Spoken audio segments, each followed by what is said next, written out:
बचपन से ही हम लोगों को कई चीज़ों के बारे में बताया जाता है ताकि हम छोटी सी उम्र में ही प्रकृति को समझ सकें। हालांकि जीवन भर हमें सीखते रहना चाहिए, परंतु कुछ बात ऐसी भी होती है जो कभी नहीं बदल सकती। मिसाल के तौर पर रात के बाद दिन होना या चीज़ों का ऐसे ही हवा में गायब ना हो पाना। कुदरत के नियमों के अनुसार कोई चीज़ ऐसे ही हवा में गायब नहीं हो सकती। फिजिक्स किसी भी चीज़ को बिना कारण ऐसे ही गायब होने की इजाज़त नहीं देता। मिस्टर इंडिया हो या मिस्टर एक्स फिल्मों में तो चीज़ों को छोड़ी इंसानों को भी गायब होते हुए दिखाया गया है। ऐसे में मन में तो ये उत्सुकता बनती है कि क्या कोई चीज़ या इंसान वाकई में गायब हो सकता है? क्या ये संभव है? तो दोस्तों, मेरे मन में भी ये सवाल बचपन से ही चल रहा है और मैं भी इसके उत्तर को जानने के लिए आतुर हो रहा हूँ। तो चलिए, क्यों ना हम इसी के उत्तर को आज के इस वीडियो का विषय बना लेते हैं और इसके ऊपर चर्चा करते हैं। वैज्ञानिकों ने एक ऐसे शोध को अंजाम दिया है जो कि चीज़ों के गायब होने के राज को खोल सकता है। इसके अलावा ये शोध स्टीफन हॉकिंग के ऐतिहासिक थियरी को भी सच साबित कर रहा है। मैं आपको बता दूं कि ये थियरी ब्लैक होल से जुड़ी हुई है और ये आने वाले समय में कई बड़ी बड़ी चीज़ों का खुलासा करने वाली है। अगर किसी तरह हम एक एटम को गायब होने के लिए मजबूर कर देते हैं, तब एक अद्भुत घटना को देखने का मौका मिलता है। इसे वैज्ञानिक क्वांटम ग्लो कहते हैं। मैं आपको बता दूं कि ये ग्लो तब पैदा होता है जब एटम लाइट की स्पीड से ट्रैवल करने लगता है। इतनी तेजी से ट्रैवल करने से एटम का भौतिकी गुण काफ़ी ज़्यादा बदल जाता है और नए नए गुणों को ये प्रदर्शित करने लगते हैं। वैसे वैज्ञानिकों ने ग्लो वाले इस इफ़ेक्ट को अनरह इफ़ेक्ट का नाम दिया है। इस इफ़ेक्ट के दौरान चमकीले पार्टिकल्स अंतरिक्ष में काफ़ी तेज़ी से घूमते रहते हैं और इस इफ़ेक्ट को कई वैज्ञानिक दूसरे बड़े बड़े इफ़ेक्ट के साथ जोड़कर देखते हैं।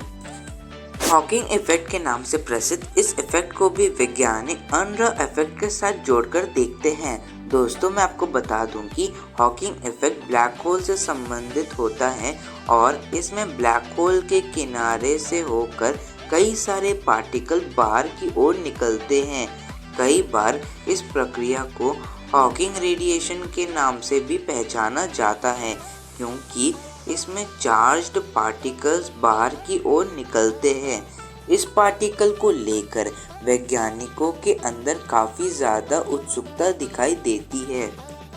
दोस्तों, हॉकिंग इफ़ेक्ट और इस खोज के बीच कई सारे रिलेशन देखने को मिले हैं, परंतु दोनों ही चीज़ों को एक साथ इकट्ठे समझ पाना हमारे लिए बेहद ही मुश्किल हो जाता है।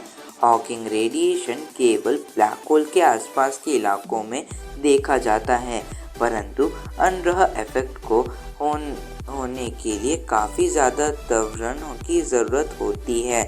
इतनी मात्रा में एक्सेलरेशन को अंतरिक्ष में पैदा होने के लिए एक वैप ड्राइव की ज़रूरत होती है।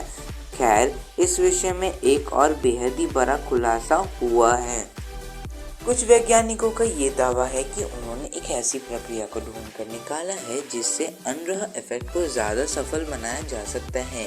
मैं आपको बता दूं कि इस इफ़ेक्ट के जरिए हम किसी भी चीज़ को गायब कर सकते हैं, इसीलिए ये तकनीक काफ़ी ज़्यादा खास और उत्साहजनक होती है।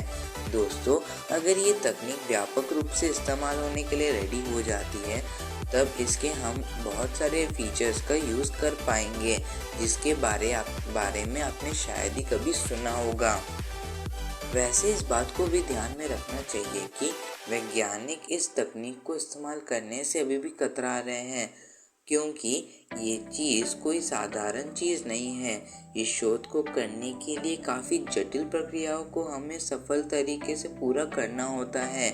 1970 के दशक में अनरह इफ़ेक्ट को सबसे पहले खोजा गया था और ये क्वांटम फील्ड थियरी में सबसे ज़्यादा आकर्षक विषय था। क्वांटम फील्ड के अनुसार अंतरिक्ष में कोई खाली जगह वाली चीज नहीं होती। हर एक जगह पार्टिकल और एंटी पार्टिकल से भरा हुआ है और अगर हम इन पार्टिकल्स को सही एनर्जी देकर एक्साइटेड कर देते हैं तब दोनों ही पार्टिकल्स आपस में टक्कर खाकर कयामत ला सकती हैं। वैसे इस कयामत के पीछे का राज क्वांटम लेवल पर होने वाले वाइब्रेशंस है जो कि हर जगह काफ़ी तेजी से होती है और इनके बारे में किसी को ज़्यादा पता नहीं चलता।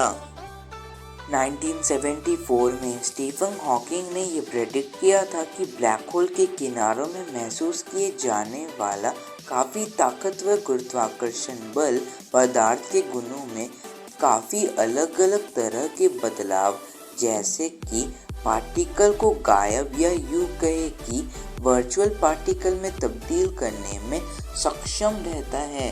कुछ वैज्ञानिक कहते हैं कि ब्लैक होल पूरी तरीके से काले नहीं होते। नियमित रूप से ब्लैक होल से भी रेडिएशन निकलते रहते हैं जिससे ये हर वक्त काले नहीं रह सकता है।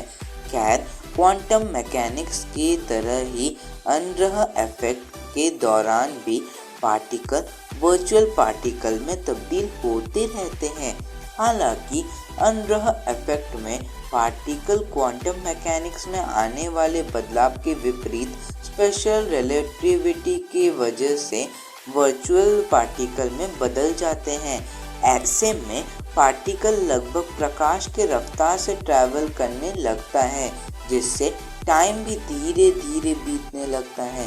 क्वांटम मैकेनिक्स के अनुसार एक एटम तभी एक्साइट होता है जब इलेक्ट्रॉन को एक्साइट किया जाए। एटम के अंदर मौजूद इलेक्ट्रॉन को एक्साइट करने के लिए फोटॉन पार्टिकल की ज़रूरत होती है। ये फोटॉन पार्टिकल बाद में एटम को एक्साइट करके उन्हें वर्चुअल पार्टिकल यानी गायब करने में मदद कर सकते हैं।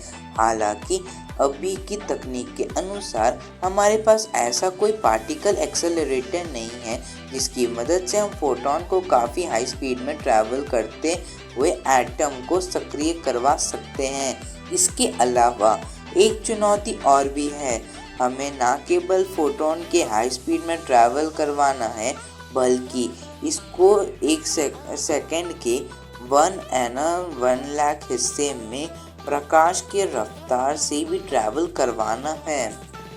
इतने कम समय में इतनी तेज़ी से पार्टिकल अगर ट्रैवल करेगा तो इसके ऊपर इतनी जी फोर्स गिरेगी कि ये हमारी कल्पना से भी परे हैं। खैर, हमारे पास जो भी डिटेक्टर है वो तभी काम करेंगे जब पार्टिकल के ऊपर अरबों खरबों गुना जी फोर्स गिरेगा। वैसे अगर स्पीड में थोड़ी सी भी कमी आती है तब हमें अनरह इफेक्ट को दिखने के लिए अनंत काल तक इंतज़ार करना पड़ेगा। वैसे यहाँ पर एक ट्विस्ट कुछ वैज्ञानिकों ने भी दिया है। एक्सेलरेशन इंड्यूस ट्रांसपेरेंसी नाम के एक तकनीक के अनुसार अगर इलेक्ट्रॉन को घने फोटॉन पार्टिकल वाले जगह से काफ़ी बार ट्रैवल कराया जाए तब वो गायब हो सकता है और हमें अनरह इफेक्ट को देखने का मौका मिल सकता है। तो दोस्तों, आज के इस वीडियो में बस इतना ही। अगर आपको ये वीडियो पसंद आया, वीडियो को लाइक, शेयर और सब्सक्राइब करके बेल नोटिफिकेशन ऑन कर दें जिससे कि आने वाले वीडियोस की नोटिफिकेशन आपको मिलती रहेगी। अब मिलेंगे अगले वीडियो में, तब तक के लिए बाय बाय।